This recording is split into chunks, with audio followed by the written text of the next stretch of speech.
الحمد لله نحمده ونستعينه ونستغفره ونؤمن به ونتوكل عليه ونعوذ بالله من شرور أنفسنا ومن سيئات أعمالنا من يهده الله فلا مضل له ومن يضلله فلا هادي له ونشهد أن لا إله إلا الله وحده لا شريك له ونشهد أن سيدنا ومولانا محمدا عبده ورسوله صلى الله عليه وعلى آله وأصحابه وأزواجه وذرياته أجمعين أما بعد فأعوذ بالله من الشيطان الرجيم بسم الله الرحمن الرحيم يا أيها الذين آمنوا اتقوا الله حق تقاته ولا تموتن إلا وأنتم مسلمون.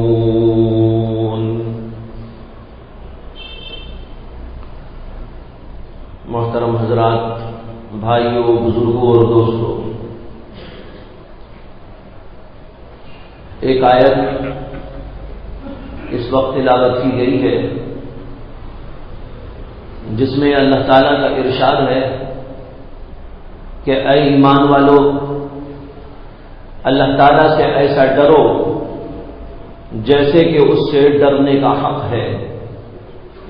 وَلَا تَمُوتُنَّ إِلَّا وَأَنْتُمْ مُسْلِمُونَ، اور تم نہ مرو مگر اس حالت میں کہ تم مسلمان ہو.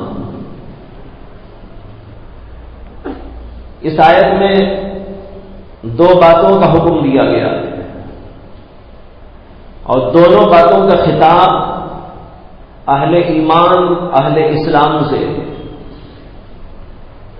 دو باتوں میں سے ایک بات تو یہ فرمائی کہ اللہ تعالیٰ سے ایسا ڈرو جیسے کہ اس سے ڈرنے کا حق ہے. دوسری بات یہ فرمائی کہ تم نہ مرو مگر اسلام کی حالت پر، یعنی اسلام ہی کی حالت پر تمہاری موت ہونی چاہیے. یہ دو باتیں اس آیت کے اندر واضح اور صریح الفاظ کے اندر اللہ کی طرف سے فرمائی گئی. تقوی کا حکم اسی ایک آیت میں نہیں بلکہ درجنوں آیات میں اللہ تبارک و تعالی نے تقوی کا حکم دیا ہے. تقوی کے ساتھ زندگی کرنا ہر مومن کے لیے لازم و ضروری. بغیر تقوی کے کوئی مومنانہ زندگی نہیں گزار سکتا، بلکہ وہ فاسقانہ زندگی گزارے گا اور فسق و فجور سے بھرپور زندگی گزارے گا. اللہ کی اطاعت، اللہ کی فرمانبرداری والی زندگی نہیں گزار سکے گا. اس لیے کہ تقوی کے معنی آتے ہیں بچنا کس بات سے؟ تمام ان چیزوں سے جو اللہ کو ناراض کرنے والی ہے اور انسان کو جہنم میں لے جانے والی ہے اور جو خود انسان کو تکلیف اور پریشانی میں مبتلا کرنے والی ہے. ایسی تمام چیزوں سے انسان کا بچنا تقویٰ کہلاتا ہے. لہذا کوئی بھی مومن بندہ ایسا کام نہیں کر سکتا جس کام سے اللہ ناراض ہو جاتے ہیں. اس لیے کہ اللہ مومن بندے کا محبوب ہے، مومن بندے کا معشوق ہے. تو ایک مومن اللہ تعالیٰ کا عاشق ہو کر، اللہ تعالیٰ کو چاہنے والا ہو کر اللہ کو ناراض کرنے والا کام کیسا کر سکتا ہے؟ اس لیے کوئی بھی مومن کوئی فسق و فجور والا کام، گناہ کا کام، معصیت کا کام نہیں کر سکتا، بلکہ ہر وہ کام جو اللہ کو ناراض کرنے والا ہے مومن بندے کی زندگی سے خارج ہوا کرتا ہے۔ قرآن پاک میں جگہ جگہ تقوی کا حکم دیا گیا ہے کہ تقوی کی زندگی گزارو، اللہ سے ڈر کر زندگی گزارو۔ عام طور پر تقوی کا ترجمہ ڈرنے سے کر دیتے ہیں، حالانکہ تقوی کے معنی ڈرنے کے نہیں ہیں، تقوی کے معنی بچنے کے ہیں۔ لیکن بچتے کس چیز سے ہیں؟ جس سے ڈرتے ہیں۔ جس چیز سے ڈرتے نہیں اس سے بچتے نہیں۔ سانپ ڈر کی چیز ہے، اس وجہ سے سانپ سے بچنے کی کوشش ہوتی ہے۔ شیر ڈرنے کی چیز ہے، اس لیے آدمی شیر سے بچنے کی بھی کوشش کرتا ہے۔ اسی طرح کانٹا انسان کے لیے بائی سے ڈر ہوتا ہے، اس لیے کانٹوں سے بھی انسان بچنے کی کوشش کرتا ہے۔ گڑھا سامنے ہے، گرنے سے خطرہ ہے اور گرنے کا آدمی کو ڈر ہے تو اس سے بچنے کی کوشش کرتا ہے کہ بھئی کہیں اس میں گر نہ جاؤں اور مر نہ جاؤں اور کسی مصیبت میں نہ پھنس جاؤں، اس لیے گڑھے میں گرنے کے ڈر سے گڑھے میں بچنے کی کوشش ہوتی ہے۔ تو چونکہ بچنا ڈرنے ہی کی وجہ سے ہوتا ہے، اس لیے عام طور پر بچنے کو ڈرنے سے تعبیر کر دیتے ہیں اور کہتے ہیں اتقوا اللہ، اللہ سے ڈرو۔ اللہ سے ڈرنے کا مطلب یہ ہے کہ ایسی باتوں سے ڈرو جس سے اللہ ناراض ہوتا ہے، جس سے اللہ تبارک و تعالی انسان کو جہنم میں ڈالتا ہے، جس سے اللہ تبارک و تعالی کی ناراضگی ہو کر اللہ انسان کو عذاب میں مبتلا کرتا ہے۔ ایسے تمام کاموں سے، تمام امور سے بچنا، یہ دراصل تقویٰ ہے۔ جیسے کہ میں نے عرض کیا، قرآن میں جگہ جگہ اس کا ذکر موجود ہے، اور ایک بات جب بار بار بتائی جاتی ہے تو اس کا مطلب یہ ہوتا ہے کہ وہ بڑی اہم چیز ہوتی ہے۔ جو چیز معمولی ہو اسے ایک دفعہ آدمی کہہ کر خاموش ہو جاتا ہے، اور معمولی چیز کو بار بار کہنے سے شرماتا بھی ہے۔ لیکن جو چیز بڑی اہم ہوتی ہے، بہت زیادہ قابل التفات ہوتی ہے، ایسی چیزوں کو انسان بار بار بیان کرتا ہے۔ اسی طرح اللہ تبارک و تعالی نے بار بار تقوی کا حکم دیا۔ بار بار تقوی کا حکم دینے کا مطلب یہ ہے کہ اللہ کی نگاہ میں تقوی بہت اونچی چیز ہے، معمولی درجے کی چیز ہے۔ لیکن آج تقوی کو بہت معمولی سمجھتے ہیں لوگ، بلکہ بعض لوگوں کا خیال تو یہ ہے کہ تقوی کا حاصل کرنا تو بڑے لوگوں کا کام ہے۔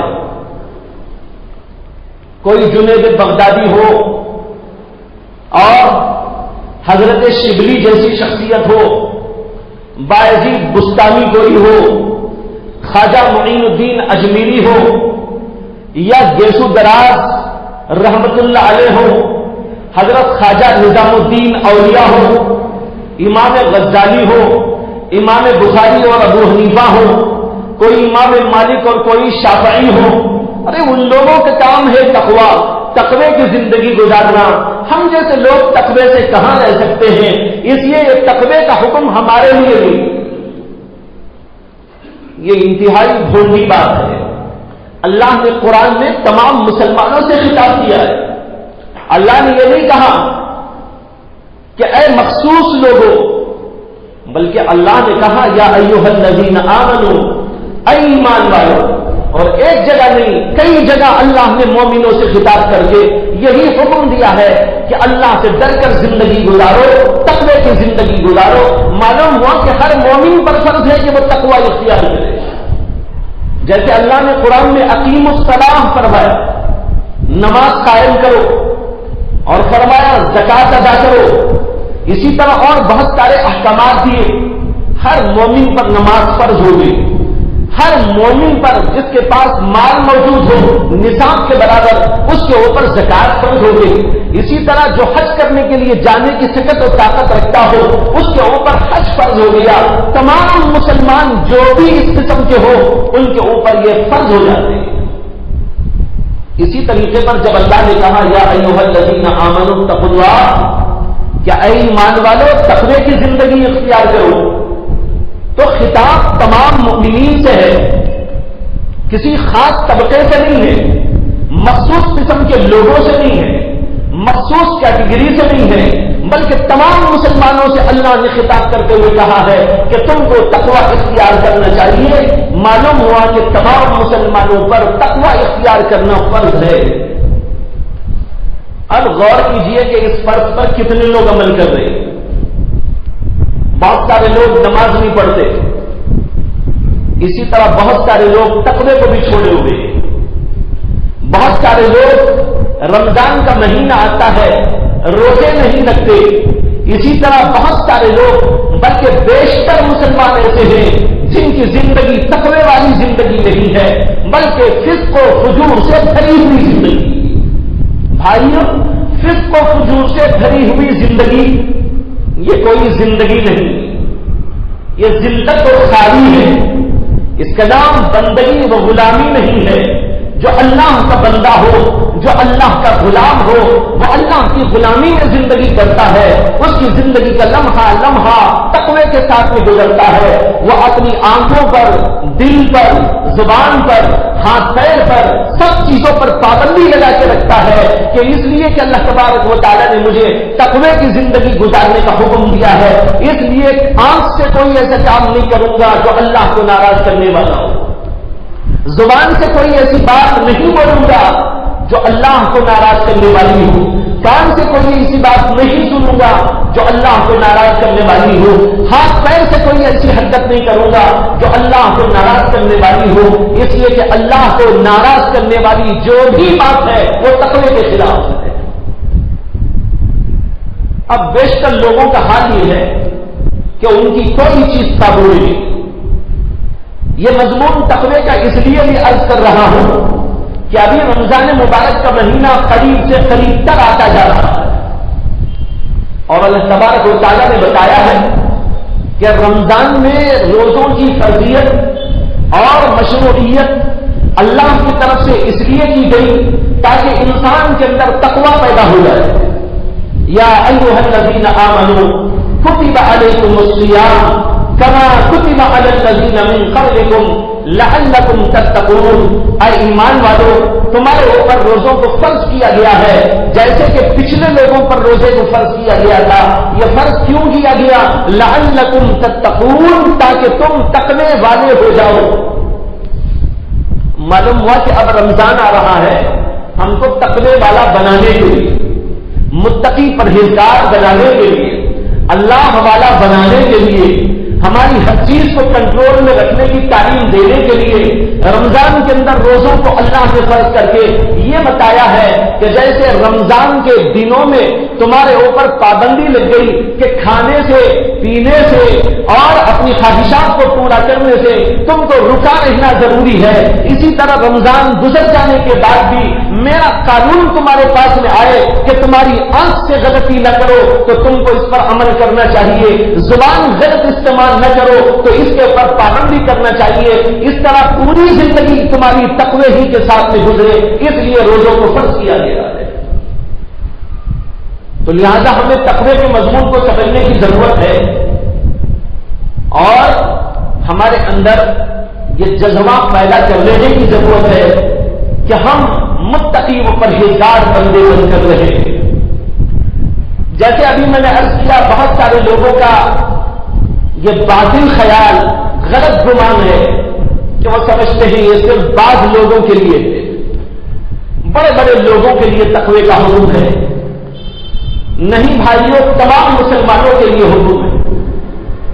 اگر تقوی کے ساتھ زندگی نہیں گزرے گی، فسق و فجور میں زندگی گزرے گی، معلوم نہیں کب دنیا سے جانا ہوگا، تو جب دنیا سے جائیں گے فسق و فجور کے ساتھ میں انسان اللہ کے دربار میں جائے، یہ کس قدر اس کے لیے انتہائی مشکل ترین مسئلہ ہوگا، مشکل ترین مرحلہ ہوگا، اس کا اندازہ کیجیے۔ تو لہذا ہر آدمی کوشش کرے کہ میں متقی بنوں، اللہ والا بنوں، اللہ کے حکم کے مطابق جیوں، اللہ کے حکم کے مطابق مروں، اللہ کے حکم کے مطابق تمام کاج و کام کرتا رہوں، اس لیے کہ اس دنیا کے اندر مومن بندے کو آزاد نہیں چھوڑ دیا گیا ہے بلکہ اس کے اوپر پابندیاں لگائی گئی۔ حدیث میں آتا ہے اللہ کے نبی علیہ السلام نے ارشاد فرمایا الدنیا سجن المؤمن وجنت الکافر، یہ دنیا مومن کے لیے قید خانے کی طرح ہے اور کافر کے لیے جنت۔ مومن کے لیے تو قید خانہ، جیسے قید خانے میں جانے کے بعد آدمی آزاد نہیں رہتا کہ جہاں چاہے چلا جائے، جب چاہے چلا جائے، جیسا چاہے چلا جائے، جو چاہے کھانے لگے، جو چاہے پینے لگے اور جو جی میں آئے کرنے لگے، جب چاہے جو چاہے کرے، یہ وہاں پر نہیں ہو سکتا۔ وہاں پر قید خانے کے اندر پابندیاں ہوتی ہیں، کھانا وہی کھانا پڑے گا جس کے کھانے کی وہاں اجازت ہے، کپڑا وہی پہننا پڑے گا جس کے پہننے کی وہاں پر اجازت ہے، وہیں پر جا سکیں گے جہاں تک جانے کی اجازت ہے، وہی کر سکیں گے جو کرنے کی اجازت ہے، ورنہ تو وہاں پر ڈنڈے لگائے جائیں گے۔ اسی طریقے پر ایک مومن کے لیے یہ دنیا قید خانہ ہے، یہاں پر رہتے ہوئے اس کو سوچنا ہے میں اللہ کے اس قید خانے میں رہتے ہوئے وہی کھا سکتا ہوں جس کی میرے پروردگار نے اجازت دی ہے، وہی کر سکتا ہوں جس کی میرے رب نے مجھ کو اجازت دی ہے، جس کی اجازت میرے پروردگار نے مجھ کو عطا نہیں کی ہے وہ کام میں یہاں کر نہیں سکتا۔ آنکھ اٹھانے پر بھی میرے اوپر پابندی ہے، زبان چلانے پر بھی میرے اوپر پابندی ہے، ہاتھ پیر کے استعمال پر بھی میرے اوپر پابندی ہے، بلکہ میری سوچ پر بھی پابندی ہے کہ میں کیا سوچ سکتا ہوں اور کیا نہیں سوچ سکتا۔ یہ نہیں کہ ہم جو چاہے سوچے، دماغ میں لائے، اچھا ہو کہ برا ہو، نہیں، ہاں جو وسوسہ خود بخود آئے اور چلا جائے یہ تو معاف ہے، لیکن جو وسوسہ خود سوچ کر لائے، جو خیال دل کے اندر جمایا جائے، یہ شریعت کے اندر معاف نہیں ہے۔ اللہ تعالیٰ نے قرآن میں فرمایا ہے کہ تمہارے جیوں میں جو آتا ہے، تمہارے جی میں جو آتا ہے اللہ اس کے اوپر بھی محاسبہ کرتا ہے۔ اب جی میں ایک خیال آیا، ہم نے اس کو جی میں بٹھا دیا اور اس سے متلذذ ہونے لگے اور اس سے لذت حاصل کرنے لگے، اللہ کے ہاں پوچھ ہوگی یہ خیال تم نے کیوں جمایا تھا، یہ غلط خیال دل میں کیوں بسایا تھا؟ معلوم ہوا کہ سوچ کے اوپر بھی انسان کی پابندی ہے۔ دنیا کے قید خانے میں سوچ پر پابندی نہیں، اس لیے سوچ پر پابندی نہیں کہ دنیا والوں کا قابو کسی انسان کی سوچ پر نہیں۔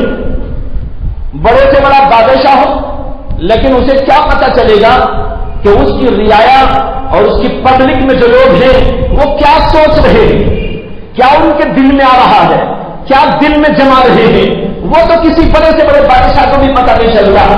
یہ دنیا کے بادشاہوں کا حال ہے، اس لیے سوچ پر تو وہ کنٹرول نہیں کر سکتے کسی انسان کی، لیکن بھائیوں ہمارا اور آپ کا پروردگار وہ پروردگار ہے جس کے اوپر ظاہر بھی آشکارا ہے، ہمارا باطن بھی آشکارا ہے۔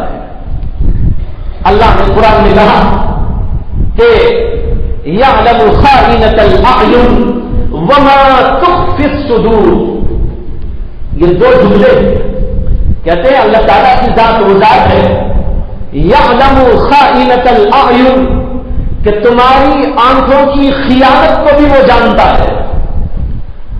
آدمی خیانت کر رہا ہے آنکھوں میں، جو نہیں دیکھنے کی چیزیں وہ دیکھ رہا ہے، چھپ چھپ کے دیکھ رہا ہے، انسانوں کو پتہ نہیں چل رہا ہے اور ان کو بھی پتہ نہیں چل رہا ہے جن کو دیکھ رہا ہے، لیکن اس اللہ کو پتا ہے جس نے ہم کو آنکھیں عطا فرمائی، جس نے ہم کو جان عطا فرمائی، جس نے ہم کو وجود بخشا ہے، وہ پروردگار جانتا ہے کہ ہماری آنکھ کہاں اٹھ رہی ہے اور کیا دیکھ رہی ہے۔ یعلم خائنۃ الاعین کہتے ہیں وما تخفی الصدور، اور جو تمہارے دلوں کے اندر چھپا ہوا ہے اللہ اس کو بھی جانتا ہے۔ اب ایک انسان کے دل میں کیا ہے دنیا والے کو نہیں جانتے، بازو بیٹھا ہوا نہیں جانتا، ایک انسان کا باپ نہیں جانتا، باپ کے بارے میں بیٹا نہیں جانتا، بیٹی کے بارے میں ماں نہیں جانتی، ماں کے بارے میں بیٹی نہیں جانتی، ایک دوست دوسرے دوست کے دل کی کیفیت کو نہیں جان سکتا، لیکن وہ اللہ جس نے ہم سب کو پیدا کیا ہے، وہ اللہ ہمارے دلوں کے بھیدوں سے واقف ہے، جانتا ہے کہ ہمارے دلوں میں کیا ہے۔ اب یہاں تک پابندی، اس لیے مومن کے لیے ایک قید خانہ ہے، لیکن جو اس قید خانے میں قیدی بن جائے، اللہ کی قید غلامی میں آ جائے، اللہ تبارک و تعالیٰ کی اطاعت و فرمانبرداری کرتا رہے، تو پھر اسے ہمیشہ ہمیشہ کے لیے آزادی مل جاتی ہے۔ جب انسان کی اس طرح زندگی یہاں پر گزرتی ہے، وہ اللہ کی قیدوں سے راضی ہو جاتا ہے۔ اللہ کی قید کیا ہے؟ اللہ کے احکام، اللہ کی قید۔ اللہ کا حکم ہے نماز پڑھ کر زندگی کرو، روزہ رکھتے ہوئے زندگی کرو، تقوی کے ساتھ زندگی کرو، آنکھوں پر پابندی کے ساتھ میں کرو، فلاں گناہ نہ کرو، فلاں برائی نہ کرو، فلاں غلط کام نہ کرو، یہ اچھائیاں کرو، یہ نہ کرو، کرو وہ نہ کرو۔ دو قسم کی پابندیاں انسان کے اوپر لگائی گئی ہیں۔ جب ایک انسان ان تمام اللہ کی پابندیوں پر عمل کرتا رہتا ہے تو وہ اللہ کی قید خانے میں آ گیا۔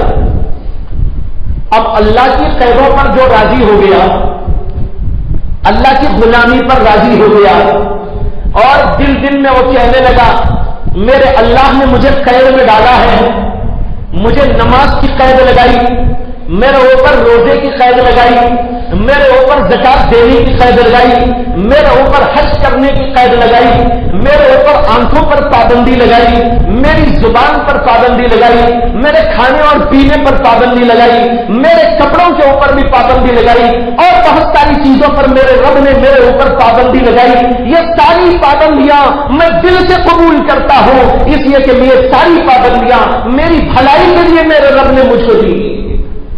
اس لیے کہ جو بھی اللہ نے ہم پر قید لگائی، وہ قید ہماری مصلحت سے ہے۔ اللہ ہمیں قید میں رکھ کر اپنا پیارا بندہ بنانا چاہتا ہے، اس لیے کہ اللہ کو معلوم کہ اگر اس کو یوں ہی آزاد چھوڑ دو تو یہ نکما ہو جائے گا، غلطیوں میں پڑ جائے گا، برائیوں میں زندگی گزارے گا، فحش اور بے حیائی کی باتوں میں لگا رہے گا، یہاں تک کہ جب موت کا وقت آئے گا تو یہ ایسی صورتحال سے اللہ کے سامنے جائے گا کہ وہ اللہ کو منہ دکھانے کے قابل نہیں ہوگا۔ اس لیے اللہ نے ہم کو اچھا بنانا چاہا، پاکیزہ بنانا چاہا۔ بھائی دنیا میں سارے انسانوں سے پوچھ لو، زنا کو کوئی اچھا نہیں سمجھتا، دنیا کا کوئی طبقہ ہو، دنیا کا کوئی مذہب ہو، دنیا کی کوئی ملت ہو، دنیا کی کوئی قوم ہو، کسی بھی جگہ پر آپ جا کر پوچھ لیں، کوئی شخص بھی زنا کو اچھا نہیں سمجھتا۔ ہماری شریعت نے قید لگا دی زنا نہیں کرنا ہے۔ بتاؤ کہ اللہ نے اچھی قید لگائی کہ بری قید؟ ہماری بھلائی کی قید تو ہے، اس لیے کہ آدمی جب زنا کرتا ہے اللہ کی نظر میں جو ہوتا ہے وہ تو ہوتا ہی ہے، ساری دنیا کے انسانوں کی نظر میں حقیر ہو جاتا ہے۔ اس طرح جتنی برائیاں ہیں وہ سب بڑی نکمی چیزیں ہیں، انسان کو ہلاک کرنے والی، انسان کو تباہ کرنے والی ہیں۔ بعض چیزیں ایسی ہیں بظاہر نظر نہیں آتا کہ اس کے اندر کیا برائی ہے، لیکن انسان کی اندرونی حالت کو، انسان کی باطنی حالت کو، انسان کی روحانی حالت کو، انسان کی ایمانی حالت کو وہ انتہائی تش کر کے رکھ دیتے ہیں، تمام کر کے رکھ دیتے ہیں۔ اس لیے اللہ تبارک و تعالیٰ نے ان تمام چیزوں سے ہم کو بچنے کا حکم دے کر پابندی لگا دی کہ تم یہ کام نہ کرو، اگر یہ کام کرو گے تو تمہاری اندرونی حالت خراب ہو جائے گی۔ جیسے مثال کے طور پر یہ فحش چیزیں، آج کل دنیا میں فحش زیادہ ہے، بے حیائی زیادہ ہے، ننگا پن زیادہ ہے، ناچ زیادہ ہے، یہ ٹی ویوں کا فساد، انٹرنیٹ کا فساد، موبائل فون کا فساد، اشتہارات کا فساد، اخبارات کا فساد اور جرنلسٹ کا فساد، مختلف قسم کے رسائل کا فساد، یہ فساد دنیا میں آشکارا ہے، ہر آدمی جانتا ہے کہ اس کے ذریعے آج فحش و بے حیائی کا بازار کتنا گرم ہے۔ یہ فحش و بے حیائی انسان کو اندرونی طور پر تباہ کر دیتی ہے، روحانی طور پر تباہی کے ساتھ ساتھ جسمانی طور پر بھی اس کو تباہ کر کے رکھ دیتی ہے۔ میں نے گزشتہ جمعہ بھی سنایا تھا اس نوجوان کا قصہ جو بلو فلمیں دیکھا کرتا تھا، جس کی حالت ایسی تھی کہ وہ کھڑا ہے تو معلوم ایسے ہو رہا ہے جیسے قبر کا کوئی مردہ اٹھ کے چلا آیا ہو۔ اس کی پوری اندرونی حالت خراب ہو چکی ہے، آنکھیں دھس چکی ہیں اور دانت چپک گئے ہیں، جسم اس کا ختم ہو گیا ہے، کھلتا چلا جا رہا ہے۔ میں نے پوچھا کہ کیا حالت ہے تمہاری؟ رو رو کے کہتا ہے بلو فلم دیکھنے کی وجہ سے ہو گیا۔ بھائیوں، یہ فحش اور بے حیائی انسان کے ظاہر کے لیے بھی مضر و نقصان دہ ہے، اس کے باطن کے لیے بھی سخت ترین اذیت دہ ہے، لیکن بہت سارے لوگ نہیں سمجھتے اور اس کی وجہ سے چلتے رہتے ہیں۔ بہت دنوں کے بعد جب وہ ساری چیزیں اس کے اوپر اٹیک کرنے لگتی ہیں اور اس کے اوپر اثر انداز ہونے لگتی ہیں اور اس کے مختلف قوتیں جواب دینے لگتی ہیں، تب اس کو احساس ہوتا ہے اے کاش کہ میں نے کیا ہوتا تو اچھا تھا، لیکن جب سب کچھ ہو گیا اب پچھتانے سے کیا فائدہ ہو۔ نوجوانوں کو بالخصوص اس کے اوپر چوکنا رہنا ہے۔ اور ایک بات یہ بھی عرض کر دوں کہ یہودی لابی نے آج سے برساں برس پہلے، غالباً 100-150 برس پہلے، اپنے مخصوص لوگوں کو بٹھا کر ساری دنیا میں فساد مچانے کا اور اس فساد کے ذریعے ساری دنیا پر قبضہ کرنے کا ایک پروگرام بنایا۔ ان کے بڑے بڑے پڑھے لکھے لوگ، جانکار لوگ، وہ سب کے سب جمع ہوئے اور کئی دنوں تک نہیں مہینوں تک بحث چلتی رہی اور ساری دنیا میں فساد مچانے کا انہوں نے ایک پروگرام تیار کیا۔ وہ پورا پروگرام تیار کر کے اس کو انہوں نے لکھا اور اس کی کاپیاں بنائی، لیکن اس کو چھپایا نہیں بلکہ چھپایا۔ چھپانے کی جگہ چھپا چھپا کے اس کو رکھا، مخصوص لوگوں کے پاس میں ہوتا تھا اور ان کے جو حاکم اور بڑے لوگ ہوتے ہیں، سیاسی لوگ ہوتے ہیں، صرف ان کے پاس میں اس کا نقشہ دیا جاتا تھا اور اس کے مطابق ساری دنیا میں فساد مچانے کا پروگرام تھا۔ وہ بہت دنوں تک تو دنیا والوں کی نگاہوں سے چھپا رہا، لیکن اللہ نے دنیا والوں پر ظاہر کرنا چاہا تو ایک ایسا واقعہ پیش آیا کہ اس واقعے کے ذریعے سے ان کے دلوں کا یہ سارا راز جو کاپیوں کی شکل میں تھا وہ سب کا سب بھانڈا پھوٹ گیا، دنیا والوں کو پتہ چل گیا۔ آج وہ کتاب دنیا میں چھپتی ہے اور پڑھی جاتی ہے، لوگوں کے پاس موجود ہے، خود میرے پاس بھی موجود ہے۔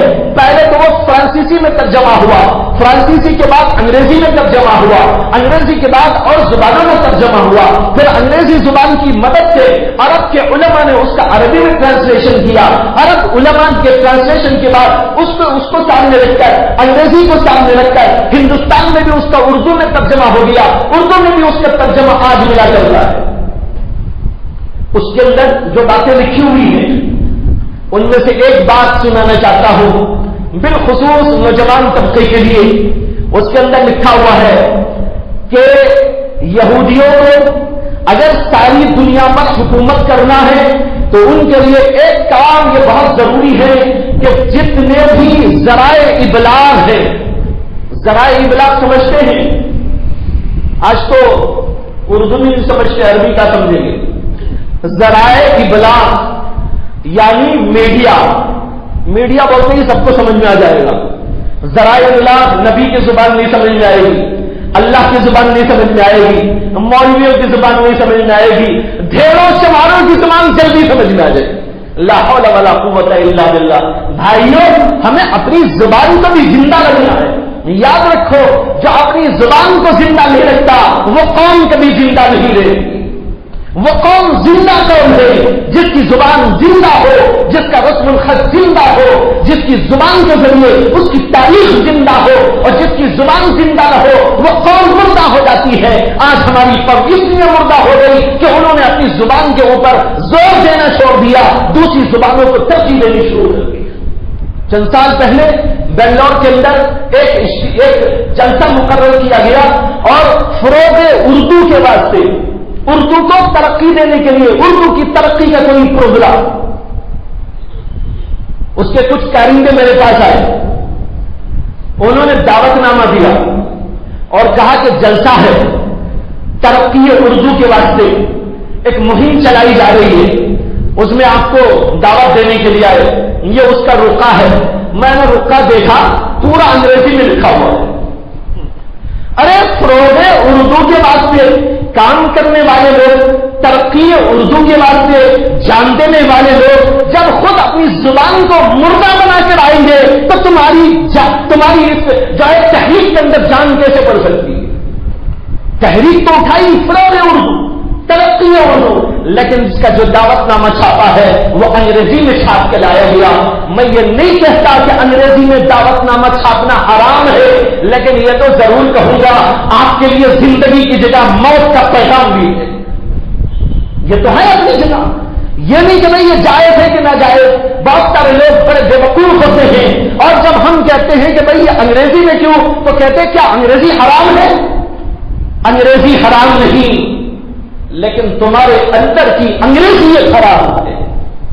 انگریزی زبان حرام نہیں، تمہارے اندر جو انگریز پل رہا ہے کہ تمہاری زبان کو نیست نابود کر رہا ہے، تمہارے تشخص کو مٹا رہا ہے، تمہاری تاریخ کو گنوا رہا ہے، تمہاری تاریخ کو برباد کر رہا ہے اور تم کو اس کا غلام بنا رہا ہے، یہ تمہارے اندر کا انگریز یہ دراصل برداشت نہیں ہے۔ اس انگریز کو ختم کرو، اس انگریز کو ختم کرو۔ تو بہرحال بتانے یہ ہے، میں کہہ رہا تھا ذرائع ابلاغ، اس کے معنی میڈیا، چاہے وہ پرنٹ میڈیا ہو یا الیکٹرانک میڈیا ہو، سب اس کے اندر آ جاتے ہیں۔ اس کو عربی میں کہتے ہیں ذرائع ابلاغ، یعنی بات کو پہنچانے کے ذرائع، بات کو دوسروں تک لے جانے کی سبیلیں، بات کو دوسروں تک پہنچانے کے اسباب، اس کا معنی ہے ذرائع ابلاغ۔ اسی کو انگریزی میں کہتے ہیں میڈیا، چاہے وہ پرنٹ میڈیا ہو چاہے وہ الیکٹرانک میڈیا ہو، سب اس کا مصداق ہے۔ وہ یہودی لوگ اس کے اندر لکھتے ہیں کہ اگر ساری دنیا پر یہودیوں کو اپنا روب جمانا ہے، اپنی حکومت کا تسلط قائم کرنا ہے، تو ذرائع ابلاغ پر کنٹرول ضروری ہے کہ سارے ذرائع ابلاغ ہمارے قبضے میں آ جائے۔ دوسری بات یہ لکھی، ان تمام ذرائع ابلاغ سے فحش، بے حیائی، ننگے پن کو عام کرو تاکہ ساری دنیا کے لوگ اس کے اندر مشغول رہے اور سب پر ہم حاکم اور فرمانروا ہو جائے۔ اس لیے کہ جب اس میں آدمی ملوث ہو جاتا ہے اس کا دماغ بہت چھوٹا ہو جاتا ہے، وہ تو صرف اپنے پیٹ کے لیے، اپنی خواہش کے لیے جیتا ہے۔ جیسے کتے اور بلی کی زندگی ہوتی ہے، کتے کی زندگی کا حاصل کیا، کھانے کے وقت میں کھا لیا اور خواہش پوری کرنے کے وقت میں خواہش کر لیا، چاہے اچھی جگہ ہو، بری جگہ ہو، سڑک ہو، یہیں کہیں پر ہو، کہیں پر بھی ہو، وہ اپنی خواہشات کو پورے کرنے میں لگا رہتا ہے، اسے کوئی پرواہ کسی اور چیز کی نہیں ہوتی۔ اسی طریقے پر جب ایک انسان فحش میں، بے حیائی میں، لذتوں میں، خواہشات کے پورا کرنے میں ننگے پن کے پیچھے ہو کر زندگی گزارنے لگتا ہے تو اس کی زندگی کا مقصد اتنا ہی ہوتا ہے جتنا کتے کا مقصد ہوتا ہے۔ اسی لیے تو قرآن کریم نے ایسے لوگوں کو تشبیہ دی تو کتوں ہی سے تشبیہ، فَمَثَلُهُ كَمَثَلِ الْكَلْبِ، ان لوگوں کی مثال جو خواہش کے لیے جیتے ہیں ایسی ہے جیسے کہ کتے کی مثال ہے۔ بھائیو، ان لوگوں نے اس رات کو سمجھا، کن لوگوں نے؟ یہودیوں نے سمجھا، خدا کے باغیوں نے سمجھا، اللہ کے سرکشوں نے سمجھا، انبیاء کے قاتلین نے سمجھا، انبیاء کے باغیوں نے سمجھا، لیکن نہیں سمجھا تو امت مسلمہ نے نہیں سمجھا۔ جبکہ اس امت کو اللہ نے وہ پیغام دیا، سچا پیغام جس کو ہم کہتے ہیں قرآن مجید، اور وہ نبی ہمارے پاس میں آیا جو سب سے زیادہ مقدس ترین نبی جو امام الانبیاء ہے, جو سید الانبیاء ہے, جو سید الکائنات ہے, اللہ نے محمد رسول اللہ صلی اللہ علیہ وسلم جیسا ہم کو نبی دیا, لیکن نبی کی ساری تعلیمات کو ہم نے پتہ نہیں کس جگہ پر لے جا کے اٹھا کے تاکلی سیاہوں پر رکھ دیا ہے. آج ہمارے سامنے نہ قرآن ہے نہ ہمارے سامنے حدیث ہے, تو پھر ہم کو سمجھ میں کیسے آئے گا یہ؟ تو اس لیے میں نے عرض کیا یہ فحش و بے حیائی کا بازار آج بڑا گرم ہے, اور اس کے پیچھے یہودی لابی کام کر رہی, اور یہ ان کے پروٹوکولز ساری دنیا میں اب عام ہو چکے ہیں, ہر جگہ پر ملتے ہیں. وہ پروگرام ان کا اٹھا کر پڑھ لو, کس کس طریقے پر بہکائے, کس کس طریقے پر نیچا دکھائے, کس کس طریقے پر امت کو, مسلمانوں کو اور لوگوں کو بھی کس طریقے پر برباد کرے, اس کا کیا نظام, کیا پروگرام انہوں نے بنایا ہے, اور ساری دنیا میں آج وہ نافذ ہے. اس لیے کہ آج کا پورا میڈیا انہی لوگوں کے قبضے میں ہے. وہ جو چاہے اس کے ذریعے آپ کو بتاتے ہیں, جو چیز نہیں چاہتے وہ نہیں بتاتے. وہ جو بتاتے ہیں آپ دیکھتے ہیں اور سمجھتے ہیں وحی الہی نازل ہو رہی ہے. کیا سمجھتے ہیں؟ وحی الہی نازل ہو رہی ہے. بس وہاں سے جو بھی ٹی وی میں آ گیا وہ ہر فخر سچا. ارے بھائیو, یہ یہودی لابی کے تحت کام کرنے والا میڈیا ہے. وہ دکھاتا ہے اس میں جو وہ چاہتا ہے, وہ نہیں دکھاتا جو نہیں چاہتا. اس کے اندر گڑبڑ خون ہوتی رہتی ہے.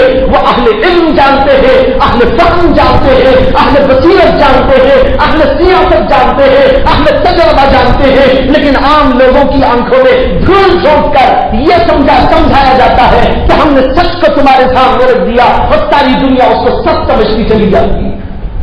آج ساری دنیا میں مسلمانوں کو دہشت گرد قرار دینے کے لیے ٹی وی اور میڈیا اور تمام کے تمام ذرائع تلے ہوئے ہیں, اور اس انداز سے ظاہر کر رہے ہیں گویا کہ سب دنیا, ساری دنیا میں سب سے زیادہ دہشت گرد اگر کوئی ہے تو مسلمان.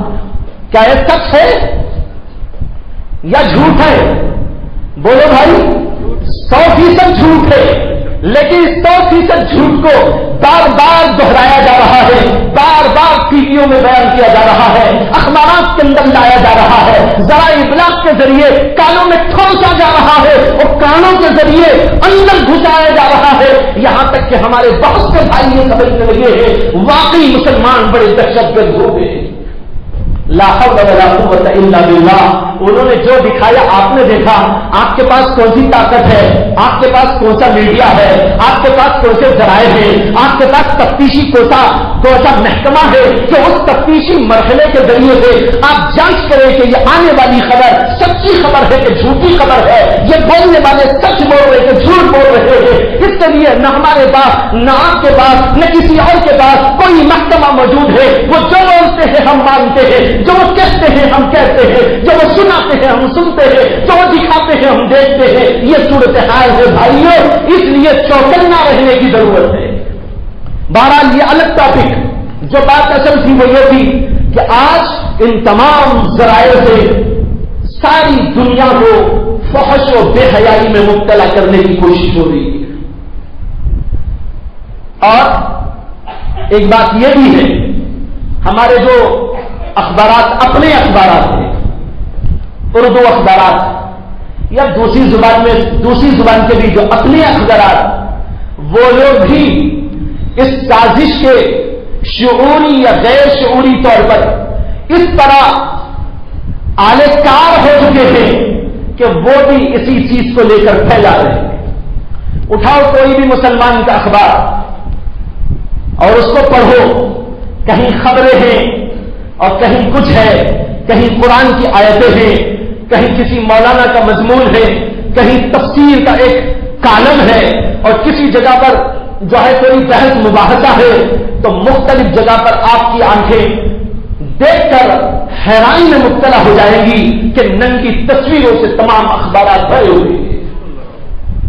یہ سارے اخبارات ہمارے گھروں میں آ رہے ہیں, ہمارے بچے پڑھ رہے ہیں, ہماری بیویاں دیکھ رہی ہیں, ہمارے چھوٹے چھوٹے بچوں کی نظر سے گزر رہے ہیں, معصوم بچوں کی نگاہوں سے جب یہ تصویریں بار بار گزرتی ہیں, پھر ان کے اندر ایک انگڑائی لیتا ہوا ایک شیطان آتا ہے اور وہ ان کو غلط راہوں پہ ڈال دیتا ہے، اور سارے لوگ پریشان ہو جاتے ہیں کہ میرا بچہ کہاں چلا گیا، میری بیٹی کہاں چلی گئی، یہ کیوں گمراہ ہو گئے، یہ کیوں بدبختی کا شکار ہو گئے، یہ کیوں اس کے پیچھے بھاگ گئی، یہ کیوں اس کے پیچھے بھاگ گیا۔ بھائیوں، یہ ساری کی ساری چیزیں جو کچھ ہو رہی ہے، اس کے ذمہ دار یہ میڈیا اور یہ اخبارات ہیں۔ مسلمانوں کے اخبارات بھی اس سے خالی نہیں، اس کے اندر ساری گندگی، ساری غلاظت، ساری کی ساری جو ہے سنداس کی باتیں صاف صاف دکھائی دے رہی ہیں۔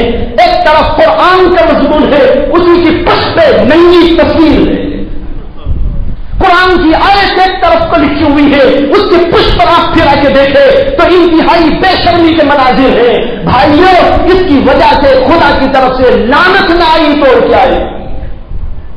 یہ صورتحال ہے، لیکن کسی کے اوپر اس کا کوئی اثر نہیں، اس کو تبدیل کرنے کی کسی کو فکر نہیں۔ بڑے مزے سے اخبار آ رہا ہے، پڑھ رہے ہیں، رکھ رہے ہیں، چلتا کر رہے ہیں، اور دوسرا دن آ رہا ہے، تیسرا دن آ رہا ہے، کبھی اس کے اوپر غور و فکر ہوا ہو، امت مسلمہ میں جمع ہو کر اس سلسلے میں کوئی تجزیہ کیا ہو، اس کی کوئی مثال دور دور تک آپ کو نظر نہیں آتی۔ اور اگر کوئی آدمی اس قسم کی آواز اٹھاتا ہے، لوگ اس کو کہتے ہیں من لم یعرف اہل زمانہ فہو جاہل، جو زمانے کو نہیں جانتا وہ بڑا جاہل ہوتا ہے۔ یہ کون سا جاہل آ گیا یہ بولنے کے لیے کہ بھائی اس زمانے میں یہ حرام ہے، اس زمانے میں یہ حرام ہے، اس زمانے میں یہ چیز ناجائز ہے، یہ حرام اور ناجائز کے فتوے یہ کسی اور زمانے میں ہوتے تھے تو ہوتے تھے۔ آج کا موجودہ دور یہ دوسرا دور ہے، یہ ترقی کا دور ہے۔ اس ترقی کے دور کے اندر یہ جائز اور ناجائز کی باتیں کہنے والا یہ بیوقوف کہاں سے آ گیا؟ یہ ہے صورتحال۔ بھائیوں، نوجوانوں، میں آپ سے درد مندانہ کہنا چاہتا ہوں، اپنے آپ کو گناہوں سے جب تک نہیں بچائیں گے اس وقت تک کوئی متقی نہیں ہو سکتا، اور متقی کا بننا ہر مسلمان پر فرض ہے۔ اور اس کے لیے جیسے کہ میں نے کہا، اللہ نے قانون جو نازل کیا، یہ قانون ہمارے لیے قید ہے، ہم اس قید خانے کے اندر جیتے رہیں گے، اور اللہ کی ہر قید کو دل سے لگائیں گے، اور یوں کہیں گے کہ اے میرے پروردگار، تو نے میری آنکھوں پہ پابندی لگائی، مجھے بخوشی منظور ہے، میری آنکھوں پر تو نے پابندی لگائی، مجھے یہ بھی منظور ہے، میری زبان پر پابندی آپ نے لگائی، مجھے یہ بھی منظور ہے، میرے ہاتھ پیر پر آپ نے لگائی، مجھے یہ بھی منظور ہے، میرے کھانے پر آپ نے پابندی لگائی، مجھے یہ بھی منظور ہے، میرے کپڑوں پر پابندی ہے، یہ بھی مجھے منظور ہے، اس لیے کہ آپ میرے رب ہیں، میرے مالک ہیں، میرے خالق ہیں، میری طبیعت کو، میری فطرت کو، میرے مزاج کو، میرے اچھے اور برے کو، میری حکمت و مصلحت کو، میری ہر چیز کو میرے سے زیادہ آپ جانتے ہیں۔ اس لیے آپ نے جو بھی فیصلہ کیا اور جس قید میں نے مجھے رکھا وہ قید مجھے منظور ہے۔ اللہ کی ان قیدوں کو منظور کرتے ہوئے، اس سے راضی رہتے ہوئے جب پوری زندگی گزارتا ہے تو جب موت کا وقت آتا ہے اللہ کے فرشتے اس کے پاس میں آتے ہیں اور کیا کہتے ہیں؟ یا ایتھا النفس المطمئنہ، اے نفس مطمئنہ۔ یہاں دیکھو لفظ آیا ہے نفس مطمئنہ۔ مطمئن کے معنی تو ہم بھی جانتے ہیں، کہتے ہیں نا بھائی میں مطمئن ہو گیا، آپ کی بات پر مجھے بڑا اطمینان ہے، انہوں نے جو بھی کام کیا مجھے اس پر بڑا اطمینان ہے، آپ نے جو فیصلہ کیا وہ مجھے اطمینان بخش معلوم ہوتا ہے۔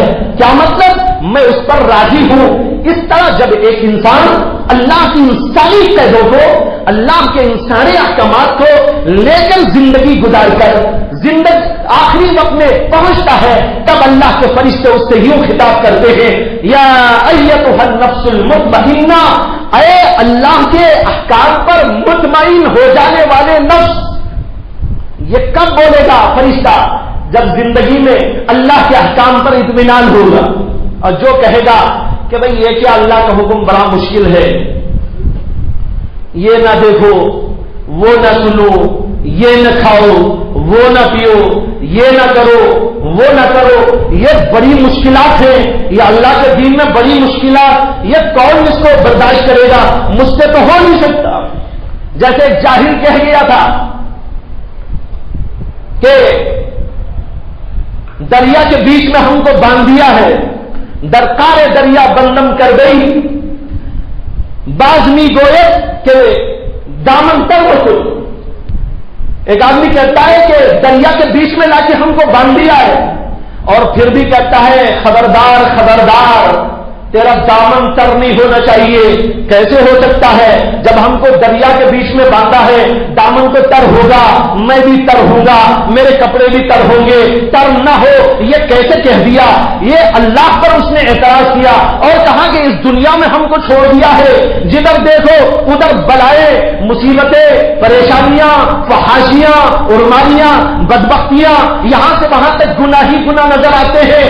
آنکھوں کو کیسے بچاؤں، دل کو کیسے بچاؤں، کانوں کو کیسے بچاؤں، ہاتھ پیر کو کیسے بچاؤں؟ یہ تو مجھ سے ہو نہیں سکتا.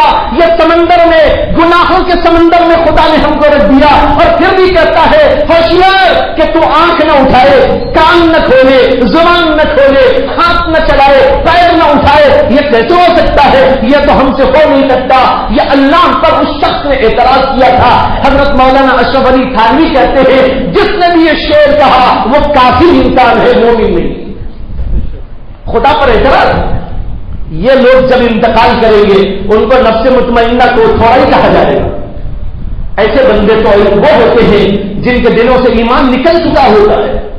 حضرت مولانا اشرف علی صاحب تھانوی رحمت اللہ علیہ نے ایک واقعہ عجیب و غریب لکھا ہے کہ ایک صاحب مدینے میں رہتے تھے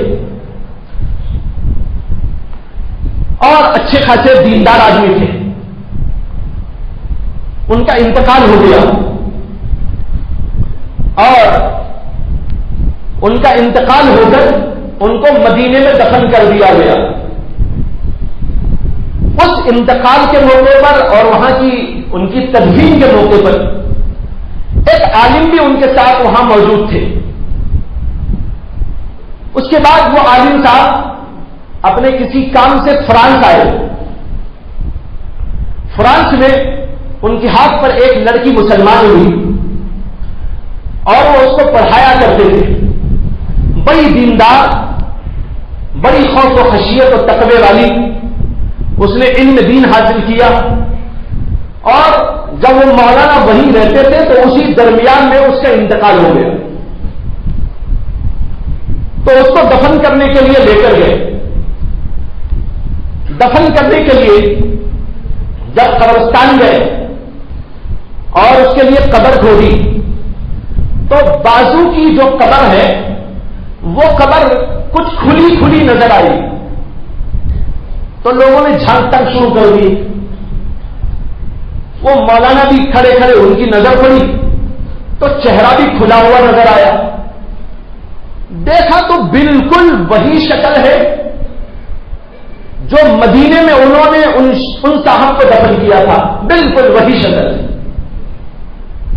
فرانس میں ان کی لاش نظر آ رہی ہے قبر کے اندر. بڑے غور سے ادھر ادھر سے چاروں طرف سے انہوں نے برابر اس کو دیکھا اور یقین ہو گیا کہ یہ تو وہی شخص ہے جن کو مدینے میں دفن کیا گیا تھا. لیکن یہاں کیسے آ گئے وہ فرانس کے اندر؟ خیر لڑکی کو دفن کر دیا، پھر اس قبر کو بھی ٹھیک ٹھاک کر دیا اور پھر ان کو مدینہ جانا تھا. وہ مدینہ چلے گئے. مدینہ جانے کے بعد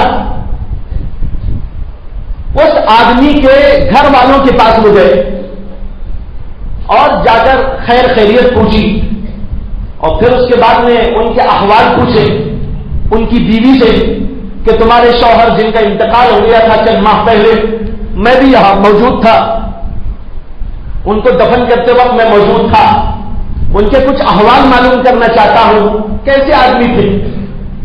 تو ان کی بیوی نے کہا بڑے اچھے آدمی تھے، بڑے نمازی تھے، بڑے پرہیزگار تھے، ایسے تھے. ان کے بہت سارے کمالات بیوی نے بیان کی. اس کے بعد میں کہا ایک بات ایسی تھی ان میں جو مجھے کھٹکتی تھی. انہوں نے کہا کیا بات تھی؟ کہا کہ ان کی ایک بات مجھے ایک کھٹکتی تھی کہ جب ان کو جنابت کا غسل کرنے کی ضرورت ہوگی، بیوی سے ملنے کے بعد غسل کرنے کی ضرورت، تو اس وقت غسل تو کرتے تھے لیکن ان کی زبان پر عام طور پر یوں آتا تھا عیسائی مذہب بڑا اچھا ہے کہ اس کے اندر غسل جنابت فرض نہیں ہے. عیسائی مذہب بڑا اچھا ہے کہ اس کے اندر غسل جنابت فرض نہیں ہے. یہ ہمارے ہاں بڑی تنگی ہے کہ بیوی سے ملنے کے بعد ضرور غسل کرو، غسل کرنے سے پہلے نماز نہیں پڑھ سکتے، تلاوت نہیں کر سکتے. یہ ہمارے یہاں پابندی ہے، ان کے مذہب میں بڑی آسانی ہے، بڑی اچھائی ہے. مجھے بڑا برا لگتا تھا کہ وہ شریعت کے بارے میں ایسی بات کہتے ہیں، لیکن بہرحال وہ غسل کر لیتے، نماز پڑھتے، ذکر کرتے، تسبیح کرتے، سب کام ان کے اچھے تھے. بس ایک بات یہ تھی ان کے اندر، وہ جانے والے بزرگ عالم صاحب انہوں نے کہا میں نے آپ سے اسی لیے ان کے حالات پوچھے کہ میں نے ایک عجیب تماشا دیکھا ہے، وہ یہ کہ میں ان کو یہاں دفن کر کے گیا تھا اور وہاں فرانس میں پہنچا، وہاں پر ایک تدفین میں شریک تھا تو ایک قبر کھلی ہوئی نظر آئی، تو وہاں پر یہی صاحب وہاں مجھے قبر کے اندر نظر آئے. میں نے چار طرف سے ان کا جائزہ لیا، ہر زاویے سے دیکھا اور مجھے یقین ہے کہ انہی کی وہ قبر ہے اور انہی کی وہ لاش ہے جو وہاں پر نظر آئی. اس لیے میں نے آ کر تم سے پوچھا ہے. کہتے ہیں کہ اس کے بعد ان کے دل میں ایک خلیش پیدا ہوئی کہ جب ان کی قبر یہاں بنائی گئی اور وہاں ان کو میں دیکھ رہا ہوں فرانس کے اندر، تو ذرا یہاں ان کی قبر کو کھود کے دیکھیں کہ یہاں کیا معاملہ ہے. چنانچہ مدینے کے قبرستان میں جا کر انہوں نے قبر کھودی کچھ لوگوں کے ساتھ. دیکھا تو عجیب و غریب اور حیرت انگیز بات یہ تھی کہ جس لڑکی کو فرانس میں دفن کیا گیا تھا وہ اس قبر میں مدینے میں موجود ہے. بھائیوں، کیا مطلب ہوا؟ جو اللہ کے دین کی کسی بات کو پسند نہیں کرتا، اللہ نے مدینے کی سرزمین میں دفن ہونے کے باوجود اس کو کافروں کی زمین میں پہنچا دیا، فرانس کی زمین میں. اور فرانس کی زمین میں دفن ہونے والی ایک لڑکی جو اللہ کو چاہتی تھی، اللہ کے نبی پر عشق رکھتی تھی، اللہ کے نبی کی تعلیمات کو سچا سمجھتی تھی، اللہ کی باتوں کو سچا سمجھتی تھی اور دل سے اس کو قبول کرتی تھی اور اللہ کے دین کی ان تمام باتوں کو دل سے لگاتی تھی، جگر سے لگاتی تھی. اللہ نے اس کو پسند کیا تو اس کو قبر میں دفن کیا فرانس کے اندر، لیکن اندر ہی اندر اللہ نے ٹرانسفر کر دیا اور مدینے کی زمین میں اس کو پہنچا دیا. یہ اللہ کے اندروں کے معاملات ہیں. کبھی کبھی اللہ تعالیٰ دکھا دیتے ہیں اندر کیا ہو رہا ہے، کیا کیا احکام نازل ہو رہے ہیں، فرشتے اندر کیا کیا کر رہے ہیں، کسی کہاں سے کہاں پہنچا رہے ہیں، کیا معاملات ہو رہے ہیں، کسے معلوم ہے؟ ہم تو اوپر دیکھ رہے ہیں جیسے اوپر کا نظام چل رہا ہے اور اوپر ہمارے اوپر بھی ایک نظام چل رہا ہے، زمین کے اوپر ایک نظام چل رہا ہے، آسمانوں پر نظام چل رہا ہے. اسی طرح خدائی ایک نظام زمین کے اندر بھی چل رہا ہے اور وہاں بھی یہ ساری کارروائیاں ہوتی رہتی ہیں. یہ بات میں نے اس پر عرض کی کہ اللہ کے دین کی کسی بھی بات کو، کسی بھی قید کو یہ نہ سمجھو کہ یہ مشکل اور بری اور غلط ہے، بلکہ اس کو دل سے لگاؤ کہ اسی میں ہمارے لیے حکمت ہے، اسی میں ہمارے لیے مصلحت ہے. اگر کوئی انسان اگر یہ خیال جماتا ہے اور اس طرح کی بات کہتا ہے کہ دین کی یہ بات اچھی نہیں ہے، اس کے وجہ فلاں مذہب کی یہ بات اچھی ہے، تو وہ کافر ہو جاتا ہے، دین سے خارج ہو جاتا ہے. تو میں کہہ رہا تھا یا ایتھا النفس المطمئنہ، اللہ تبارک و تعالیٰ کے فرشتے آ کر کہتے ہیں اے نفس مطمئنہ ارجعی الی ربک، تو زندگی بھر یہاں خدائی احکام پر چل کر قید خانے کی زندگی گزارتا رہا، اب تجھے حکم ہے ارجعی الی ربک، اپنے پروردگار کی طرف لوٹ کے چلا جا. کیسے چلا جا؟ راضیۃ مرضیہ، اس حالت میں کہ اللہ تجھ سے راضی ہے اور تو اللہ سے راضی ہے، اس حالت کے اندر تو یہاں سے چلا جا. فادخلی فی عبادی وادخلی جنتی، اللہ کہتے ہیں اے میرے بندے میرے بندوں میں داخل ہو جا اور میری جنت میں داخل ہو جا. یہ پیغام اس کو ملتا ہے جو اللہ کے ان احکام اور فرامین پر دنیا میں برضا برغبت زندگی گزارتا ہے. اس کو کہتے ہیں تقوی کی زندگی. بھائیوں، اتنا تقوی جس سے ہم گناہوں سے بچے، فرائض کی پابندی کریں، ہر مسلمان پر فرض ہے. اللہ نے اس کا قرآن میں جگہ جگہ حکم دیا ہے. اللہ سے دعا ہے کہ اللہ تبارک و تعالیٰ مجھے بھی آپ کو بھی تقوی کی زندگی اختیار کرنے کی توفیق عطا فرمائے. وآخر دعوانا ان الحمد للہ رب العالمین.